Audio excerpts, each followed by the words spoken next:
welcome back to the Down South Philly show brought to you by Sports Lounge Media.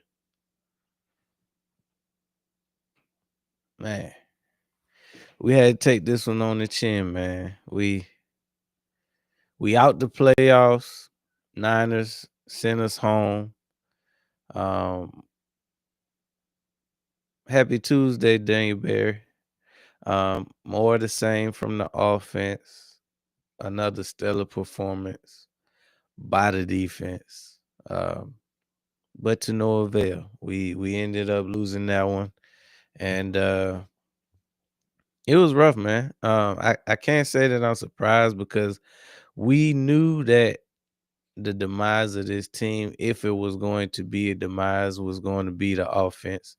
It was going to be the offensive play calling. And I'd be damned if it didn't come true. I mean, we seen issues of this from week one. We saw it in week one. We continued to see more of it in you name the week. We've seen it. We've been inept on offense for the better part of the year, and it reared its ugly head yet again, and it ended up costing us because we had this game. As I said before, defense showed up yet again, um, but they were the only team to show up, and it ended up costing us. So before we kind of dive into the weeds of the loss and what this means for the Birds going forward in the offseason, we do want to talk about. We need to talk about Tomlin, another piece that fell, another domino to fall. So we weren't the only team to lose in wild card weekend, of course, and we weren't the only team to lose with a coach that had, should I say, a hot seat.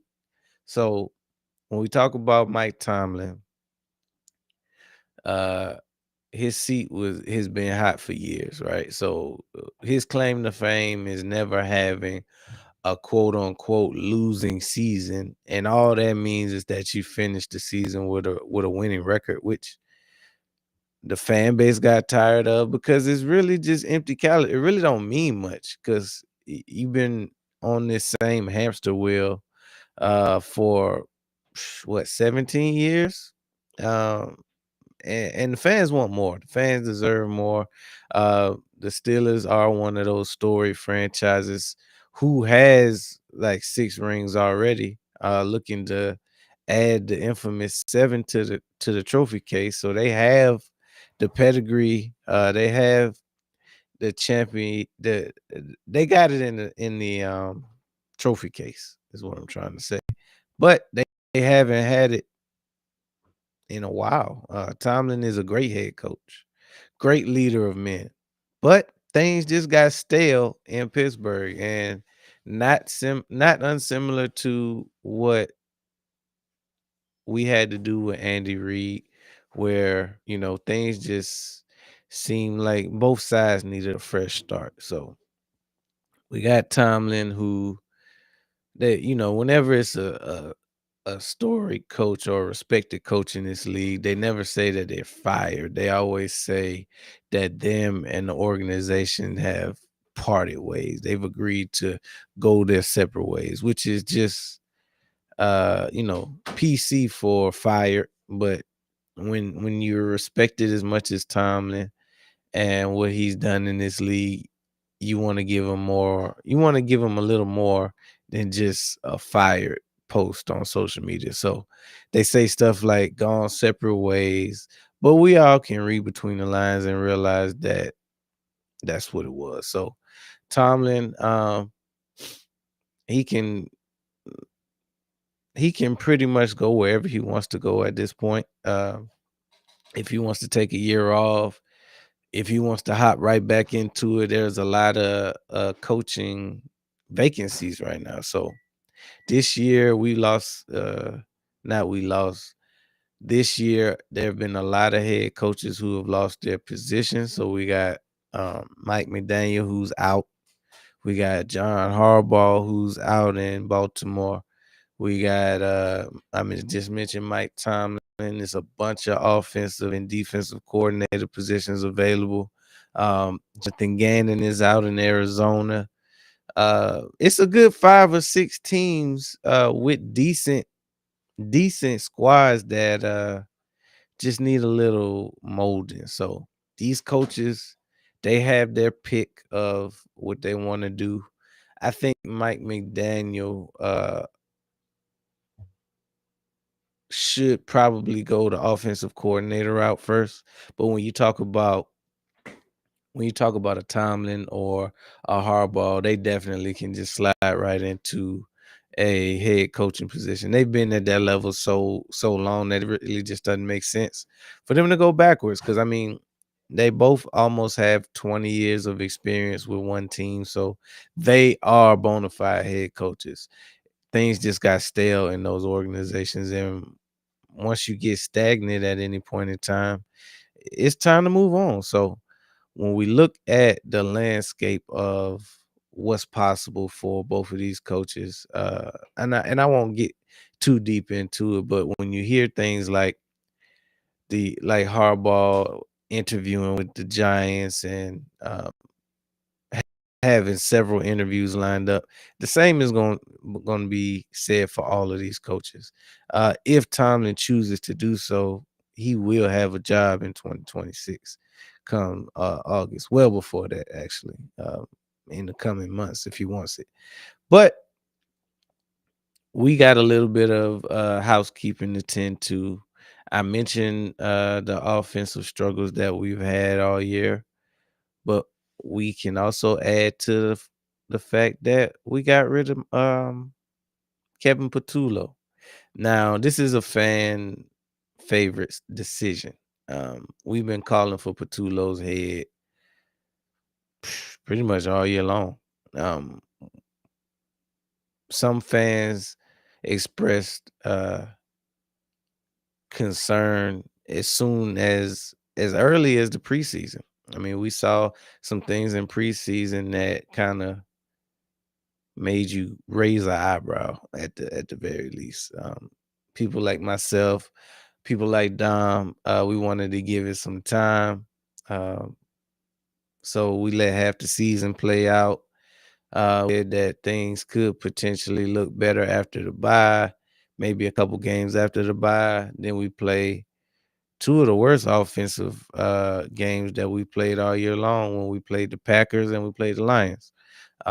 So really, it seemed like after the bye, the offense got worse. The offense got worse. The things that we were doing well were on tape at that point, and teams just wasn't letting us do the things that we got away with in the first half of the season. So this was definitely a much needed move for us. As a matter of fact, need to look at the offensive output so we can kind of justify this. We already know the fact that we were one and done in the playoffs, the fact that our offense at times just didn't do anything, whether that be for halves or quarters or um, drives. We just it's time for a change. So let me see. Eagles offensive stats 2025.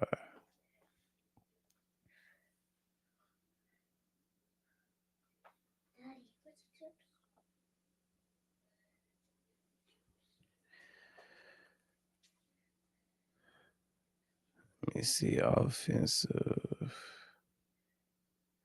rankings might be a better.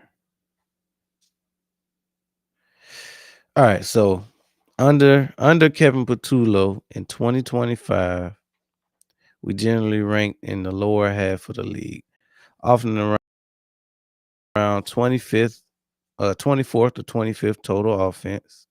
Really just inconsistent all year long.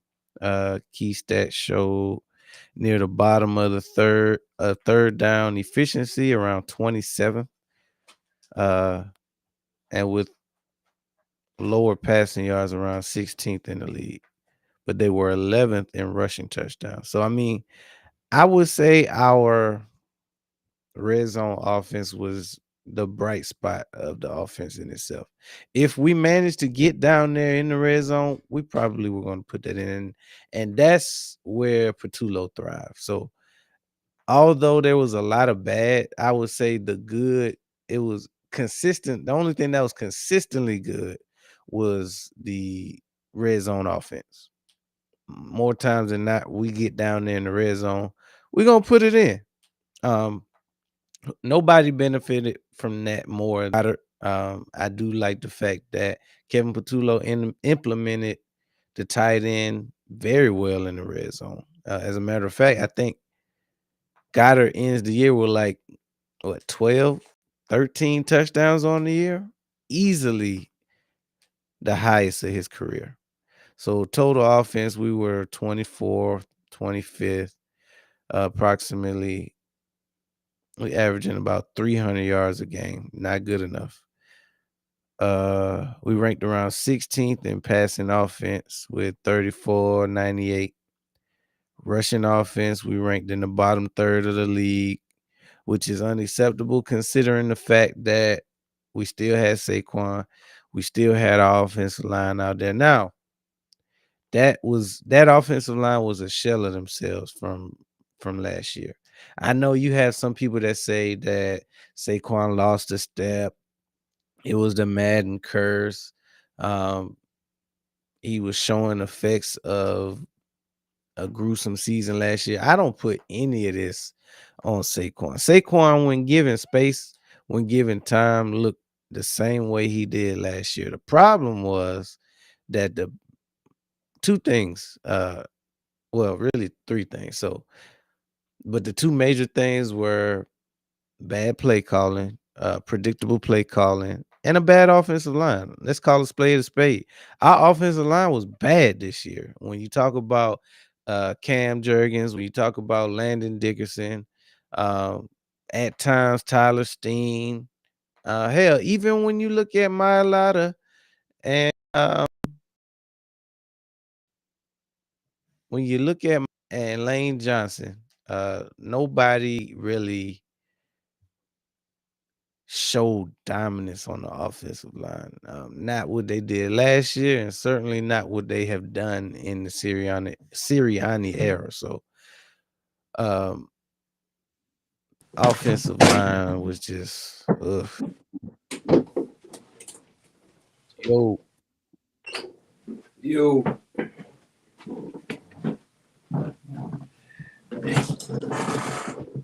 chopping it up about your boy.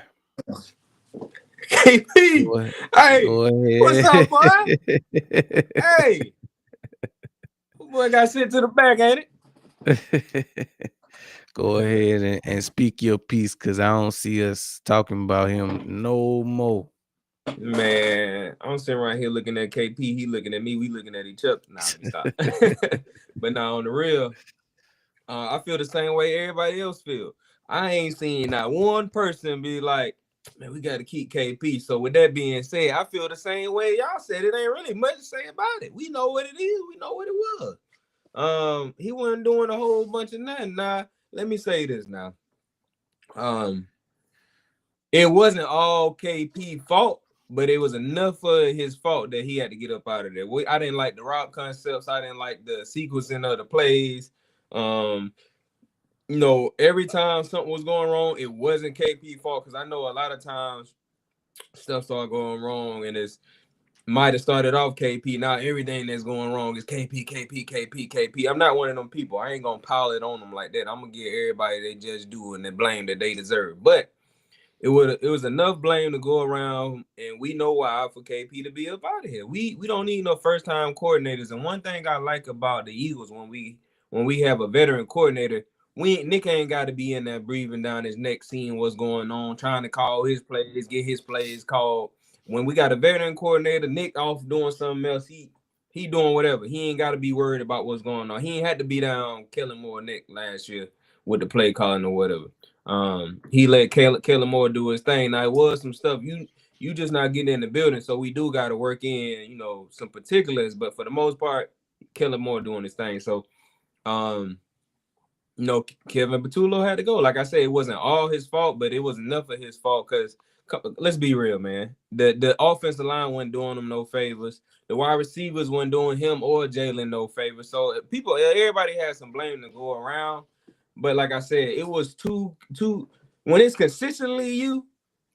Like I don't think it was a game this season where I felt like none of that went on KP. That was all on Hurt. So that was all on. No, I think every game it pretty much. Now I know we had the game against the Raiders, but it was the Raiders. Yeah, KP had to go. Like I said, we know why. It's no secret. Nobody was hoping that he stayed. And like me and DP kind of was saying earlier a few weeks ago, the only way we probably would feel comfortable with KP staying around is if offense just took off in the playoffs and we went to a Super Bowl, whether we won it or not. But if it took off in the playoff and it was good enough to say we got to the Super Bowl, they played well, whatever happened at the end happened, we end up losing.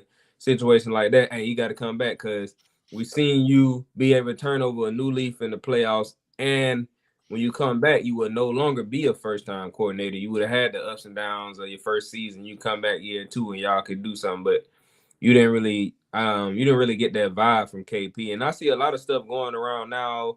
I forgot who it was. It was an interview, but anyway, I forgot who they said it was talking to. But whoever the person was said it was talking to KP himself, and he was saying, people too hard on him. Everything that's going on with the offense wasn't his fault. It was some inner workings and stuff going on that that made it not his fault. Then you got other people speculating Jalen Hurts can't do this. Jalen Hurts can't do that. That's why held back Kevin Patullo. They trying to say that he even held back Kellen Moore offense. They had to change it week 4 or something like that. Whatever. Man, first off, EAD. Whoever saying that, man, you don't know what EAD mean. EAD mean. Look it up. But look it up. But yeah. So I think a lot of people just don't really care what's going on, or they just want to place the blame on certain people. So they gonna pile it on Kevin Patullo, they gonna pile it on Hurts or whatever, and then a lot of times people they already influenced by other people, so they gonna listen to it. They don't really understand what's going on. So the first thing they hear somebody sound like they know what they're talking about, they gonna jump on that. They could be an Eagles fan. They hear somebody going off, well, if Jalen Hurts do this, they hating Jalen Hurts because they don't know what they looking at, so they got to go off somebody else's advice or whatever. So don't be one of them people, man. That's all I got to say. But as far as Kevin Patullo, he had to go, and this really should be our last time talking about him.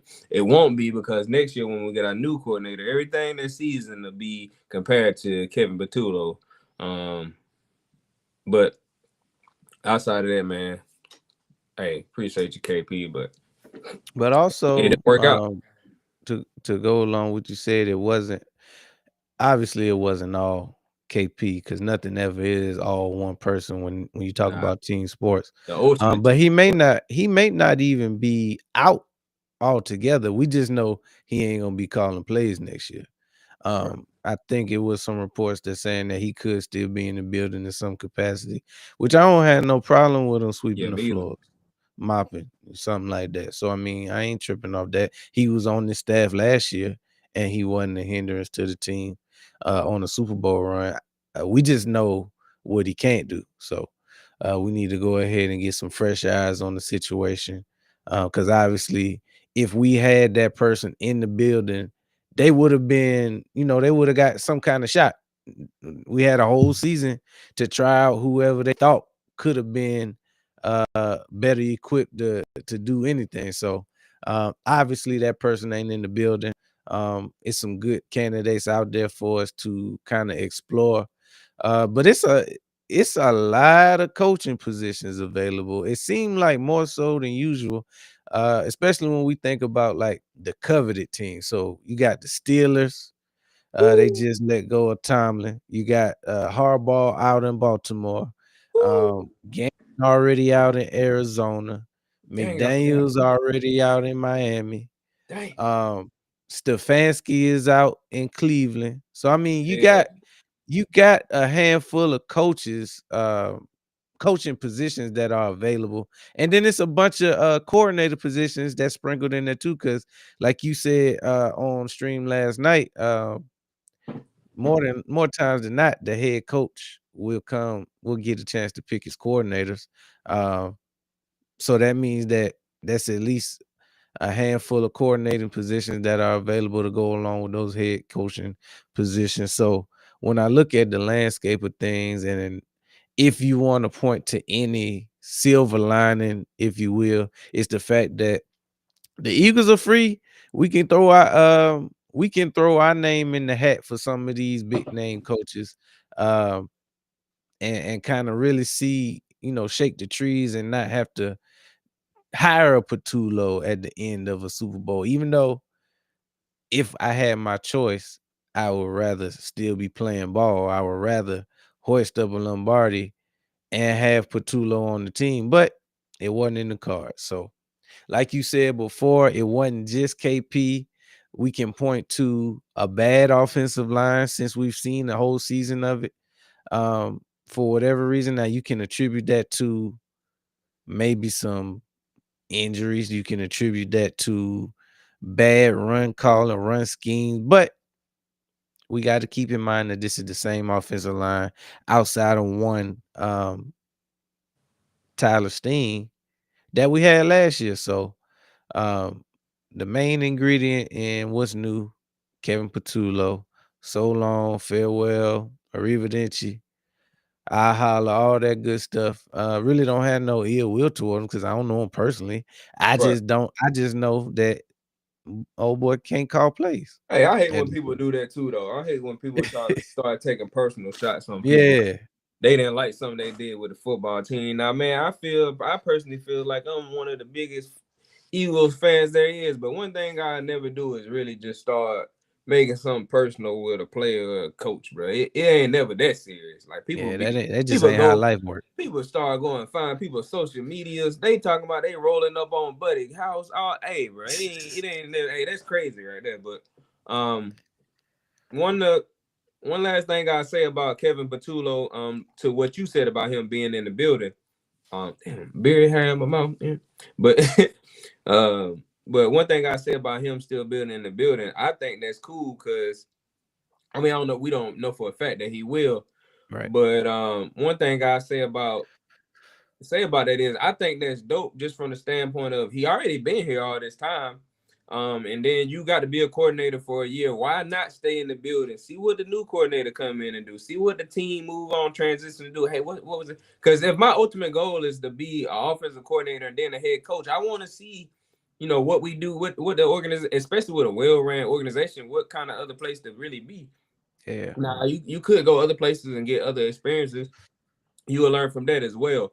But at the same time, with you coming off what a lot of people looking at as a bad performance, now you never really know what friends people got in the league or whatever. So he might got other friends who are not looking at it that way, that would probably bring him in. But for the most part, a lot of people might be looking at it as if I don't know if that was KP, I don't know if that was the Eagles, I don't know if that was Jalen, I don't know if that was the offensive line. So they might not know what that is.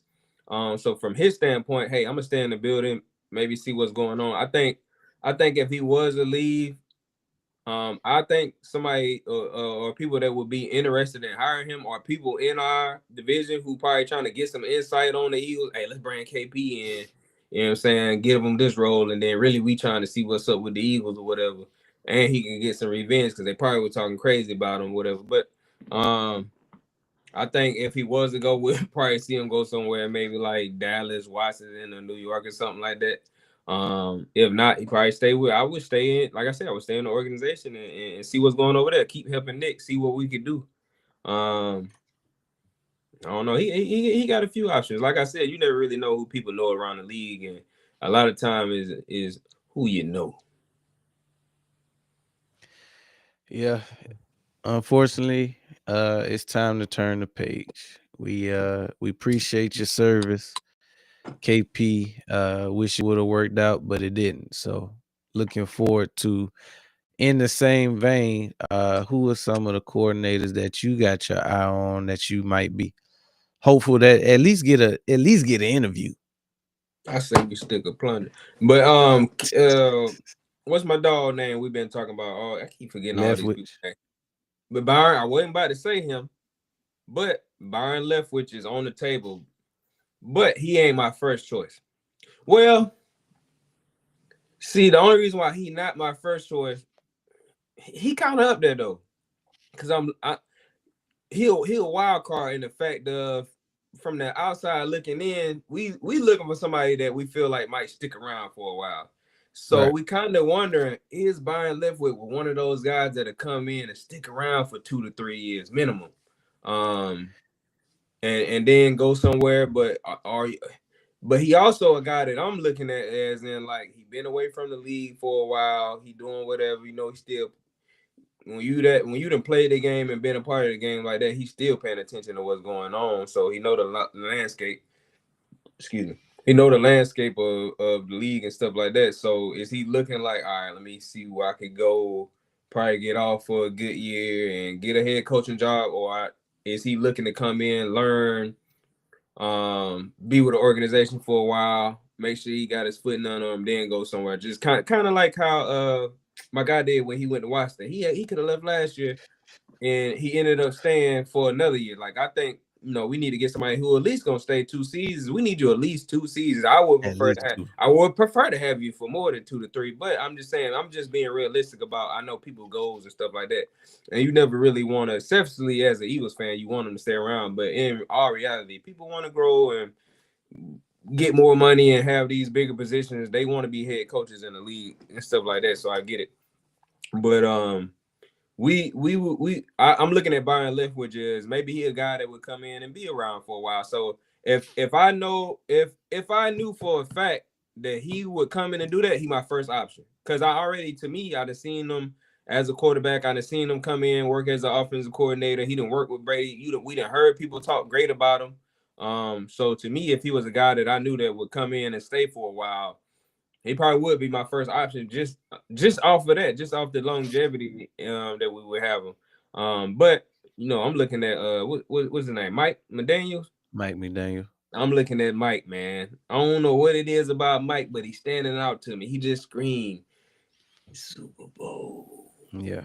Yeah. Super Bowl offensive Plus, I coordinator. really like his scheme. He got one of them Shanahan, McVay type schemes. Yeah, and I like that. And what I like about that is, so one thing about, even though I think, so with Jalen, boom, even since college, he always had these different offensive coordinators. But I really think like he getting to a point now where he putting so much in his toolbox that it's certain stuff that he really gonna know a little bit of everything. So this is just in my opinion, he ain't really been a part of no scheme like this. So bring him in, bring him. That's a new scheme. Somebody give him a fresh set of eyes, the way to look at the defense difference, the way to look at the offense difference. I think Hurts could benefit for something like that, and hopefully he could come over here and be here for a few years, like come and be here for 2 years, then go get you a. Especially somebody like him, you had a little bit of success with Miami. A lot of stuff didn't go right. The Eagles is a perfect organization to come see how it's really ran. Like this is for especially somebody like him. I think it'll benefit him to come in an organization like Philly. Hey, let me see how they put this together over here. Because even outside before Hurts and Nick Sirianni got there, this is a well-ran organization, so it's got to be something they doing. So you come over here, take a little piece of that with you, and what you already got, and he can go do his thing. It's gonna be some more coaching jobs available. All these teams that's hiring new coaches, majority of them in about 2 years gonna be hiring new coaches again, so he could jump on that cycle, and get him a job then. Because it ain't gonna be too many of them that probably like one and done, unless like it's a situation like the Patriots where they seen the Vrabel on the table. You gotta get him, and so Mm-hmm. other than that, they probably getting guys 2 to 3 years. But I think he could come get with Philly, and then when these teams ready to start hiring again, and they see the success he done had in Philly, he'll be the first one of the first ones on the list. Happens every year. Every year we Uh, successful. and then boom. So I say Mike McDaniel. We said Byron Leftwich. Who else did I have in mind? You had you had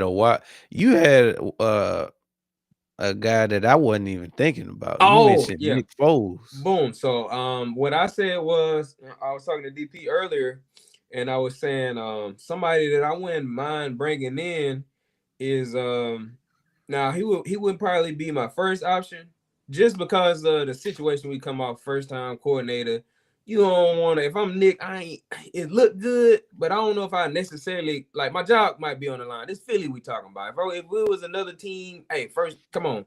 But if we can't get a veteran coordinator, somebody that's seasoned, Nick Foles, man. I like what I like about Nick Foles is even outside of this year, the last few years, just listening to Nick Foles talk about the Eagles, talk about the Eagles offense, talk about Jalen, what he think Jalen should be doing better, what Jalen should be looking at, what the offensive coordinator should be calling, what we should.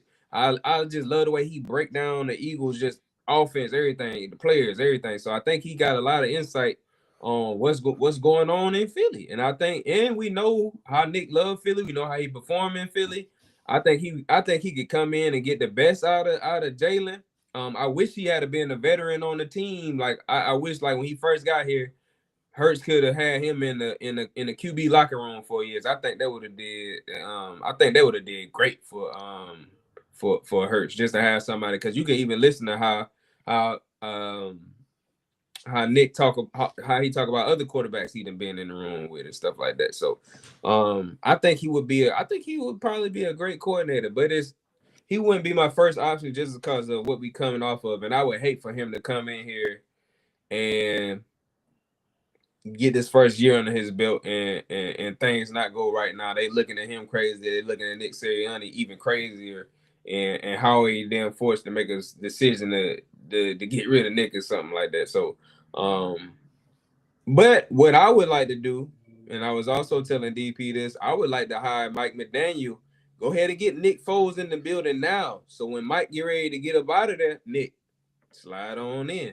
And then now I know I also been saying I don't want any more first time coordinators, but Nick Foles is literally the only person I would make that exception for. Like, especially if he had already been in the building, come in, rock with us the next 2-3 years, however long McDaniel's in the building. Not saying that we're gonna get Mike, but I'm just saying in a perfect world, what I would like to happen. And even if we don't hire him, whoever we bring in, hey, just try to see if we could get Nick Foles in the building, and kind of have a conversation with him. Sometimes you got to paint a picture for people. Look, we just want to get you in the building, but our ultimate goal is this. I don't know if you aspire to be this, but we would love, for a couple years you come in the building, see how we run and stuff. You're already familiar with us, maybe 2 to 3 years. We could slide you into that role. We know you'll work great with Jalen, but we would like to get you in the building now, see how you work with everybody, see how you like it, and then boom, when the opportunity come available, we got you in mind. You know what I'm saying? I would love to do something like that. And then Nick slide on in. And Nick might be the type of person when he come in, he ain't even necessarily. We already had talked you into this, so he might not even come in looking to eventually be a head coach or something like that. Maybe he would, because Nick do seem like he love the game, but maybe he would come in understanding like, hey man, let me see what I can run up with Sirianni and Hurts for a while. See if we could win a few of these things for Philly before I go do my own thing, if at all. So them three people I got my eye on. I don't know if I really we talked about some other people though. We talked about Dayball. Just because he familiar with Hurts, I think he was coaching Hurts in with college, right? I think it was something like that. Yeah. Frank Who else? Wright might be straight. Frank Wright, he on the table. What we feeling right now is anybody who's not a first time offensive coordinator. And ain't Kevin Patullo. Yeah, right. And that's not Kevin Patullo or Brian Johnson. But Brian Johnson, I don't want Brian Johnson back. Nah, But if it he was came better than down Patullo. to it and we got to pick somebody off the scrap heap, yeah, damn, come on.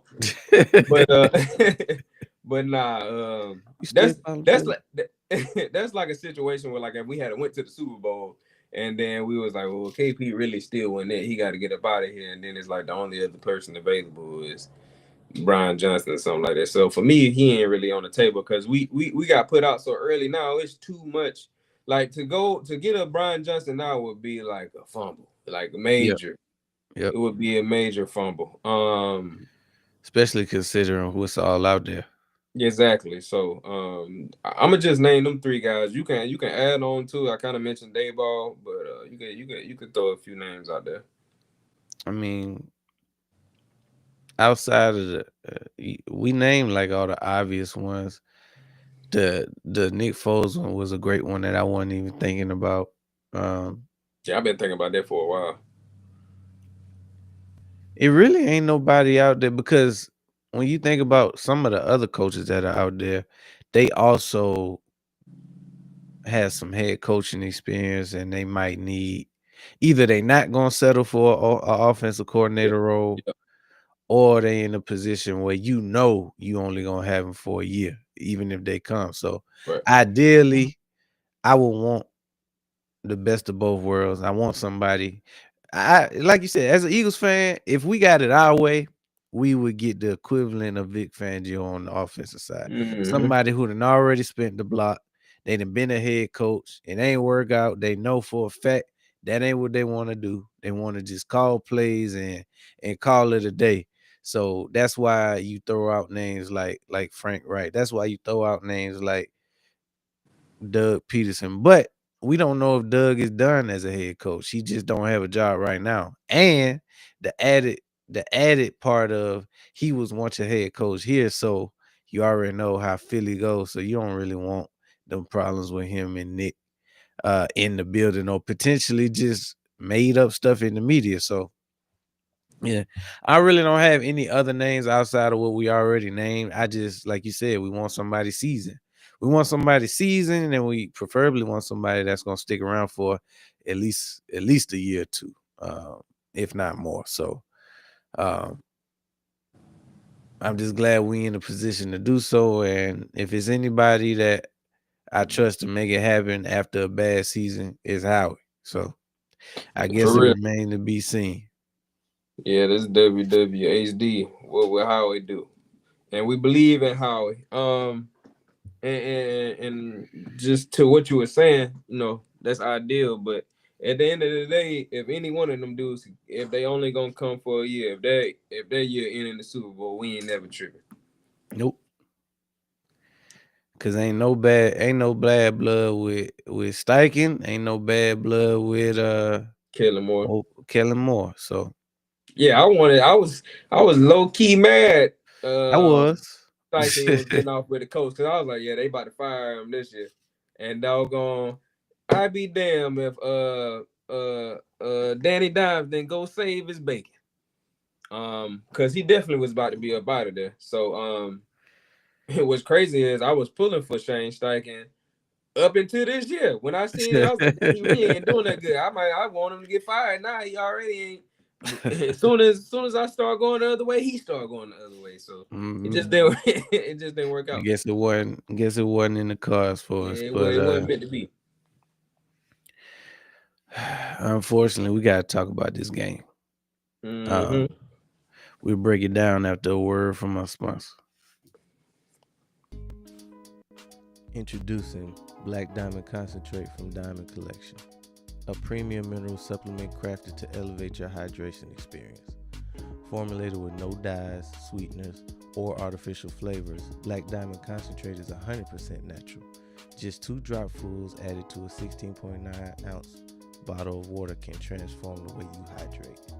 Order today at poweredbytnb.com and use code DSP at checkout to receive a 20% discount. That's code DSP. All right, let's.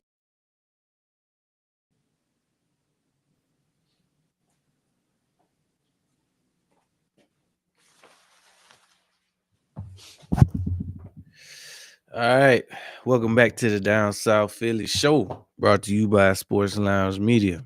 Hey man, so we took one on the chin. 49ers came into our house. And it was just really more the same of what we've been dealing with all season long. Defense balling out. As a matter of fact, we got to shout out Q for getting 2 playoff picks. Defense really did everything in their power to keep the game close and you know keep it in the road for as long as they could. But ultimately, we just couldn't do enough on offense to cash in. So we knew that the 49ers had a high-powered offense, but they did come in wounded. Um, no Pearsall. Um, no Kittle. They lost Kittle early in that one to Achilles. And they really just been hobbled all year long, especially when we look at their defense. But tell me what you saw in that game and give me your thoughts on Man, what I saw in that game was I was thinking at the end of this game, Kevin Batulo need to get fired. it. But nah, but man, we came out, went right down the field. Came out, went right down the field, put them up, touchdown. Um, so me seeing how the offense went all season, I kind of was like, it don't really mean that when you see the offense do that. To me, I was like, I'm happy, but at the same time, it's like, all right, let me see what else we do. If I'm not mistaken, didn't Jake miss a field goal? It might have been an extra point. I think it was an extra point. Oh, but um, might have been. I don't know. But anyway, he did miss the extra point, but I was thinking he missed the field goal too, but maybe he did. But anyway, um, Maybe. looking at that game, yeah, I really knew it could have went one of both ways. I mean, one two ways. I knew we could have came out there, beat the draws off San Fran. Or I knew we could have come out there and played the way we played all season and be a close game, which it ended up being. It ain't really a whole lot to say about it. We had AJ out there dropping some clutch passes, man. Um, and even though we had a few, I mean, every defense you're not really gonna go a whole game without really getting some stuff caught on you. But we had a few uncharacteristic, plays down the Deep field on our shots. defense. One of them didn't really end up being nothing. Um, And then I think the other one they might have got a field goal, and then they got us with a trick play that was like really their only touchdown. But um, and a couple of those plays was on Quinn, but it was crazy because he kind of redeemed himself, came back with 2 picks, so he was like, I Two ain't going picks. for it. He said he wasn't going for it. So regardless of pretty much everything that went on in the game, we still could have came out of there with a W, even without having to go on the last minute drive. It was just some stuff that we left, like AJ. Man, let me say this: AJ, AJ dropped some key passes, but it was a lot of penalties San Fran was committing that wasn't called as well. I don't know what was up with that. We were supposed to have home field advantage. I don't Hmm. really know what was up with that. Um, somebody had uh Jerry Jones wasn't going for it this year. He didn't put the call in. Yeah, we sitting at the house, they sitting at the house, and that's all he said. And they knew what it meant. They knew they was gonna get paid. You know what I'm saying? He called in. That's his code. We at the house. They at the house. Click. They like, you know what's up. But so it was a lot of calls that we didn't get. Obvious calls too. Not saying that's the whole reason why we lost the game, but I mean they changed the tide of the game, especially the deep ball to AJ.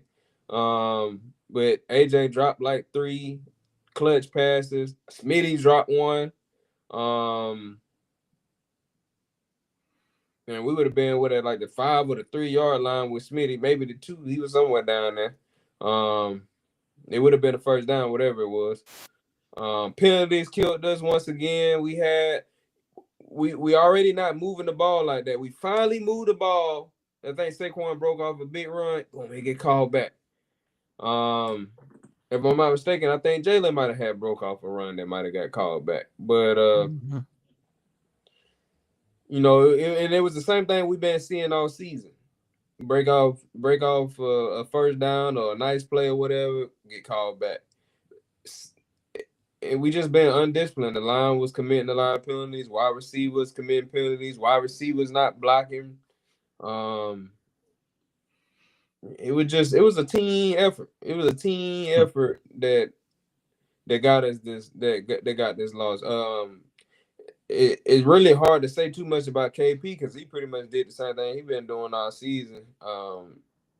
Play, I mean, the play designs already what they was, so we saw a lot of the same route concepts. I don't know why they. And then people try to make it seem like, yeah, Jalen can't really throw that now, so that's why all the route. Bro, come on, bro. We got enough It don't sample even make size. sense. We got enough sample size of this man doing everything that he done did really, and everything that everybody else been doing. So, um, I don't know. To be real, while I'm watching it, and if you watch the rest of the games, whenever it's Jalen fault, I always be like, man, that one was on Jalen. But now, don't get me wrong, it was a couple of things he did wrong in that game. Nobody gonna play a perfect game, but I didn't even leave that game thinking nothing about Jalen for real. It was a lot of he was putting the ball on the money, man. They was dropping it. I'm like, they making Hurts look bad. That's what I was. That's probably why I wasn't even pissed about it. Because every time they dropped the ball, I'm like, I know the media. I was like, they ain't gonna say nothing about. They gonna blame it on Hurts. Yeah, they gonna chalk it up to incompletions. But let somebody that happen to another team. The wide receivers let Josh Allen down. It's Hurts, same scenario. Yeah, Hurts just couldn't get it done. Man, shit. But so that's another reason why it's probably even hard for me to say anything because I seen what he was doing, and I seen what he was doing with what he was working with. I'm looking at the receivers routes like, what the hell is they running? And not only that, I know what's coming. You think they don't know what's coming? I'm sitting there home calling the route out. Oh yeah, they ain't changed the concepts all year. So I Was mean, good, Ken. what we did with what we had, and we kind of went into that game. We kind of went into that game knowing that that outcome could have been that. Like we had hope. Hey, maybe our defense can hold out. Maybe the offense either do what they've been doing or maybe they could take off. But everybody know we really was banking on the defense. But in the back of our minds, we knew what it was. That's why it was really hard to true. We knew what it was. We knew there was a possibility. So when we lost the game, we kind of was like, well, we were playing with fire anyway. Like we was bound to get burnt. So and that's what ended up happening. I don't really have too much bad to say about the defense. They gave up a couple plays, but for them to hold the team to what they held them to, a Shanahan team at that. Exactly. They kind of, especially what they've been doing all season outside of a couple games. So, so we held McCaffrey to 15 rushes and 48 yards on the ground. That's excellent. That's excellent. That's excellent. He really did all his damage in the passing game. In the passing game. Because he the one that caught that big trick play. So he ended up with six catches for 66 yards. It still ain't bad. The big plays that we got was really just one-off. Jennings got a 45-yard bomb, catch and run, and that was his only catch. Demarcus Robinson had a big 61-yarder. That's what set up their first points of the game. But outside of that, he ended it with like six catches for 111 yards. But when you consider that 61 of them came on one play, it really wasn't that bad. So those was the two plays in the passing game that we gave up. But one more thing, I got nothing bad to say about the defense. I will say this one thing though, and I was thinking this the whole game, especially at the end. One thing I will say about the defense, we ain't get no pass rush. We got a couple sacks, but them boys Purdy was comfortable. They wasn't doing what we've been doing. They wasn't after them like that. There was a couple times they was kind of close, but we wasn't being dogs like we usually be up front. Like we usually be on you the whole game. It was just like we weren't really. It was like here and there we was getting a little something. Fangio really was getting to him when we were sending them blitzes. But we weren't really. It wasn't the defensive line itself just wasn't getting off, and I think that kind of that kind of hurt us a little bit too, because even on that trick play. Okay, tell Naomi to take it to the potty. But yeah, so even on that trick play, had we maybe got some penetration or something, maybe that mess up the whole trick play. Then they got Blankenship to bite on them, and he coming up to stop the run anyway, so they probably seen that on film. Yeah, Blankenship coming, like somebody catch that ball on the flat, you can bank on the linebackers and Blankenship coming full steam. Mm-hmm. But so there was a great play by them, and I want to say for San Fran, there was a great offensive line play by them too as well. For them to show up in the biggest moment like that against the defensive line like this, and really kind of like really hold their own, to me, outside of the blitzes and a couple other plays, they did their thing. So I get that a lot to 49ers offensive line, and even in the pregame thing, I said the game would be won in the trenches. Yeah, we when it comes to, like I said, on defense, to be able to hold the McCaffrey to under 50 yards on the ground with what he been doing all year long, to be able to hold really a Shanahan led team uh to little or nothing on the ground. So I mean, defense, while they weren't as dominant as we used to seeing, they did enough for us to win that game. It really was offense that didn't hold up their end of the bargain. So um like Mike said, free at last, free at last. Thank God Almighty, we free at last. So KP is out. We kind of spent the whole first block talking about um what that means, what we could possibly do in the future. But Mike, I want to get your thoughts because you probably missed it. Outside of the obvious play callers that we talked about, one name that we did bring up, Dom actually brought it up. I wasn't even thinking about this, but Nick Foles as an offensive coordinator could be an interesting addition. Now, I know he doesn't fit the bill of a seasoned offensive coordinator, but he's a Philly guy. He won a Super Bowl here. Uh, he's played the quarterback position, so he could, be an excellent guy for to coach up Hurts. If some of the bigger names just don't work out and aren't on the table, that could possibly be something that they explore. Now, we haven't heard any reports. As a matter of fact, right now, we don't even know if Foles wants to be an offensive coordinator. So this is just more for conversation basis. So that's something that's on the table. What do you think about Nick Foles? But outside of that, it's time to get into these divisional picks, baby. So Ken brought up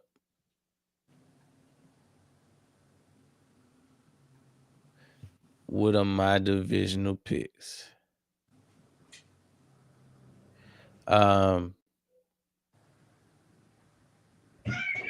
So the first game, we got the Buffalo Bills going into Denver off of a week rest because they secured the bye in the first round bye. You gotta give me the Bills, baby. I think that this is the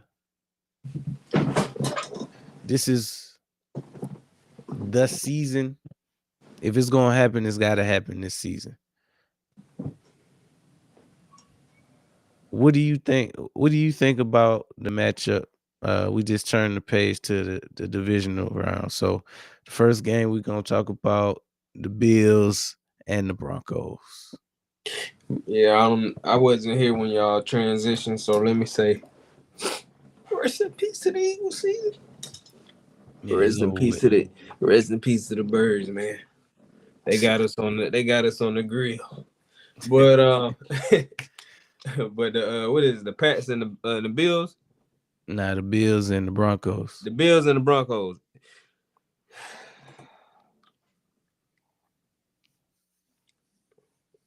The only reason why, there's a couple of things that make me hesitant about picking this game.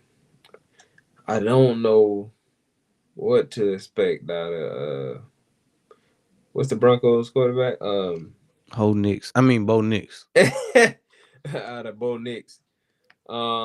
Just because if you watched him all season, he kind of been up and down, kind of relying on the defense, which you're a young quarterback. Ain't that wrong with that. I'm just pointing out what's been going on.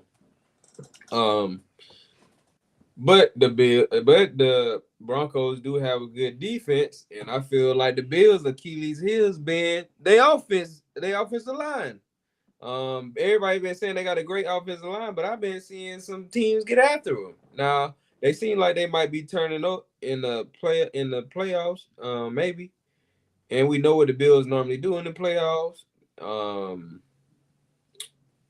so it's hard to really say what we're gonna get out of this particular Bills team consistently, because we done seen what they done did throughout the season. But it's hard for me to just go against the Bills. Um, so I would have to just go. I would have to go for. I would just have to go with the Bills just because of that. Just because if I got a question mark with both teams, then I'm gonna go with the team that I feel like just they've been there. They've been doing this, and they got Josh Allen and some guys. Yeah. All these matchups that we're about to talk about are pretty evenly matched. And really, honestly, a coin flip in all of them. So the second game, that's gonna be Saturday night.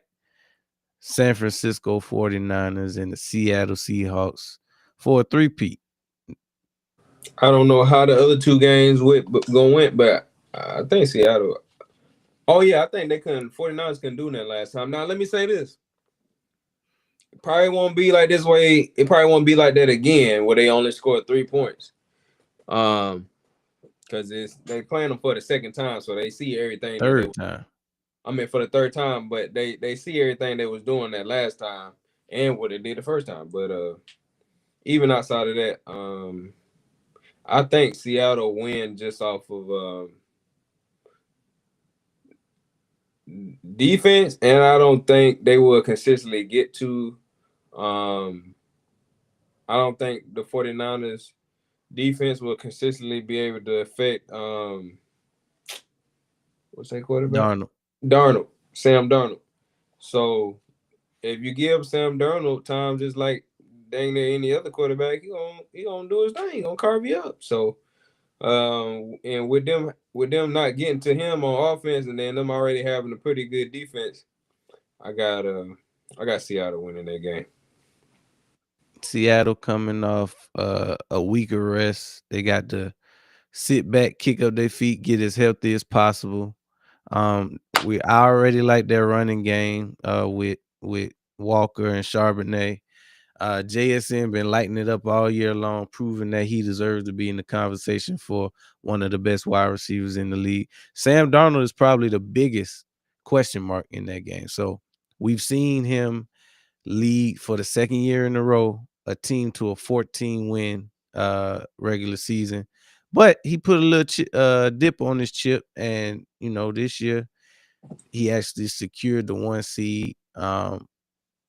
But like you said, the other thing, I'm going with the Seahawks. But the other reason why I'm going with the Seahawks is just because San Francisco they too hurt. They really was too hurt. For us, we just didn't have the offense to take advantage of it. The Seahawks do have the offense to take advantage of it. Um, and when we talk about them being hurt, they lost Kittle, which is a huge loss for San Francisco. So when you add that on to all the other injuries that they have, and that was a physical game that they played against us. So um, I think all of that being said, Seahawks, they go ahead and take care of business. Then we got to flip to Sunday. So the first matchup, we got the Houston Texans going up against the New England Patriots.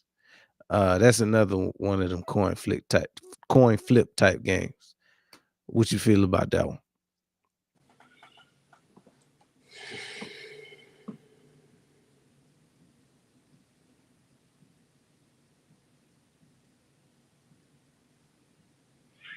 I'm gonna have to go with. Wait, what matchup? It's the Texans and the Pats. I'm up here thinking about. I'm gonna go with the.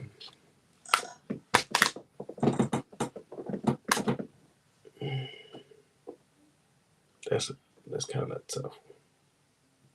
I'm gonna have to roll with. I'm gonna roll with the Patriots, man. I think they just been a little bit more consistent.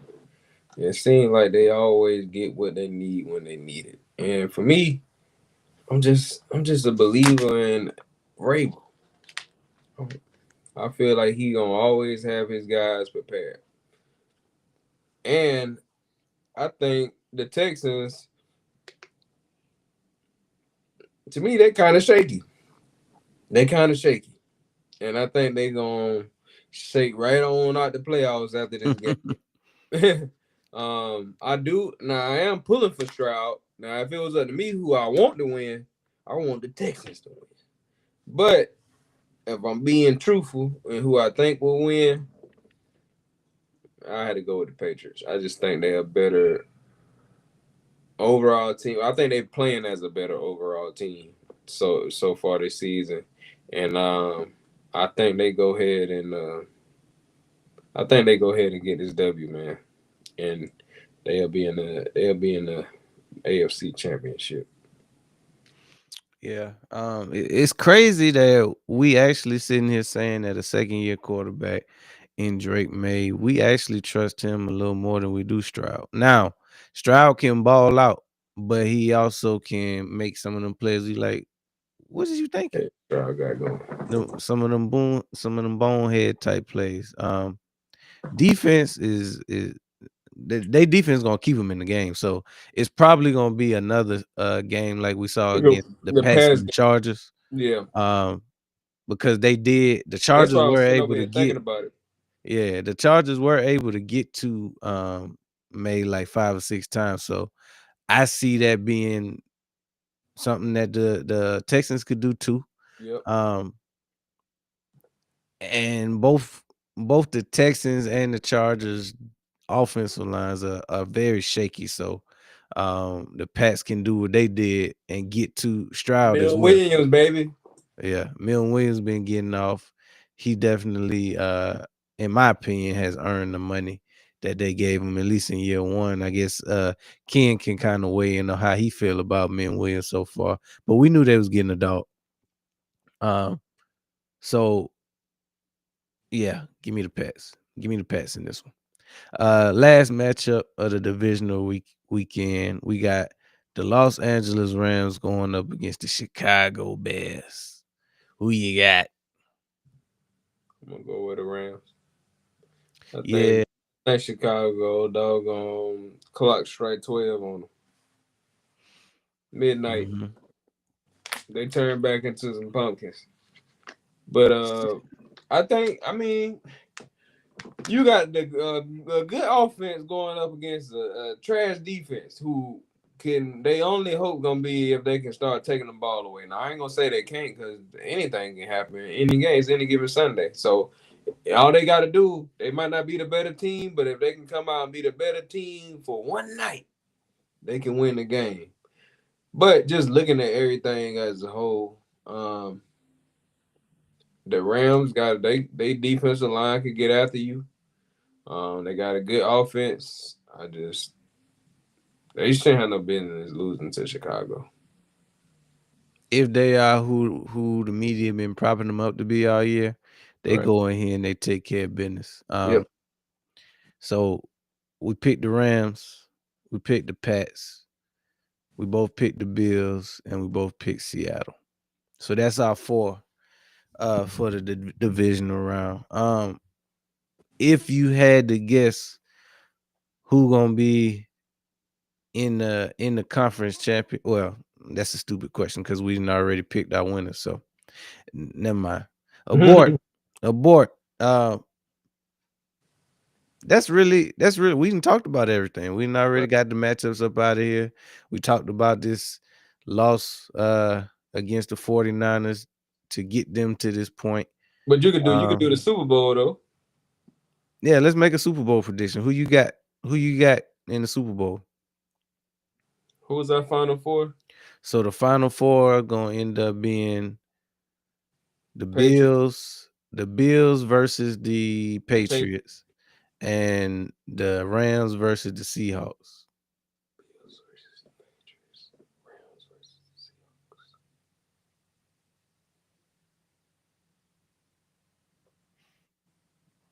Seahawks. Fuck. Damn, I hate to say it. I'm gonna have to go Rams because I think Sam Darnold gonna choke. Rams. I do like Seattle defense, but I don't know if they can do what they did twice. Twice. So I have to go Rams. Patriots, Bills, Patriots, Bills, Patriots, Bills. Two divisional matchups at that point. Fuck. Rams, Patriots. That's a oh, that take you back. Yeah. Mm-hmm. That Now, that was the greatest show on turf, wasn't it? yeah, that was either the end or the beginning. I can't remember which I think one. that was might have been the end. Um, but yeah, I can see that. I would if I'm going for who I want to win though. I would much rather it be the Bills and the Seahawks in the Super Bowl. Yeah, if it's who I wanted to be in there, it'd be Seattle Patriots. Um, but we'll see. We didn't talked about Boy, it all, baby. We don't. Of course, Thursday night football is over with for the year. All we got 4 games on the docket, so we already went over the matchup. So we'll be covering all 4: 2 on Saturday, 2 on Sunday, uh, on Primetime Sports.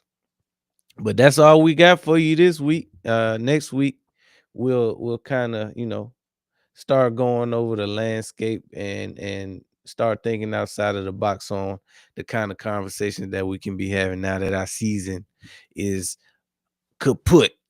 Um, Hopefully we'll be talking about our new offensive coordinator next week. Wishful thinking.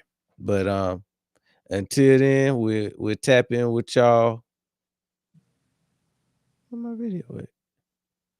Until then, we're gonna tap in with y'all on Saturday. thought you was about to be saying, damn, we wasn't even recording the whole time. Gotcha. Now the outro video ain't on here for some reason. Oh, there you go. But until then, go Birds. Go Birds, baby. Make sure y'all hit that like button, drop a few comments, subscribe. We on the road to 400 subs on Sports Lounge Media and 500 subs on Down South Philly. So go ahead and sub them both up. It'll be a huge help. Hey, right before we get out of here, I see this post. What? Former Commanders OC Cliff King. I forgot about Cliff Kingsbury, but former Commanders OC Cliff Kingsbury and former Browns head coach Kevin Stefanski will get a real look for the Eagles' offensive coordinator position among other candidates, according to Josina Anderson. Cliff Kingsbury. I wouldn't be opposed to Cliff. I'm unfamiliar with Me Stefanski's too. scheme, so I would have But to. The only thing I know about Stefanski is he does like to run the ball, which is good. But that's all I know is that he like to run the ball. What's your thoughts on it? my thoughts on it is I'm cool with Cliff Kingsbury, and it's talking about how he was the runner-up behind Kellen Moore Last year. last year, and I forgot there was a thing. But Because I think we interviewed both of them. But what was I about to say? Oh, Kevin Stefanski. Nah, bro. I seen what you was doing with Shador over there, bro. I ain't even down. He come into Philly, man. He gonna become the business. But send him to the back. Nah, Yeah. I don't know what he on. I don't know his scheme and stuff like that. But I might not even like bro as a person. I don't know what he got going on. I had to see what. Yeah, don't come bringing no drum. We got enough drama, man. Don't come over here, Yeah. damn. Need no help in the drama department. Yeah, we don't come over here with no foolishness. So damn. Outside of that, I would have to look. If we just talking about what he do on the field, I had to look. I don't really, like you said, I don't really know his scheme and what he like to do and how his offense look. But I do know Cliff Kingsbury. He on the table for sure. Mm-hmm. Yep.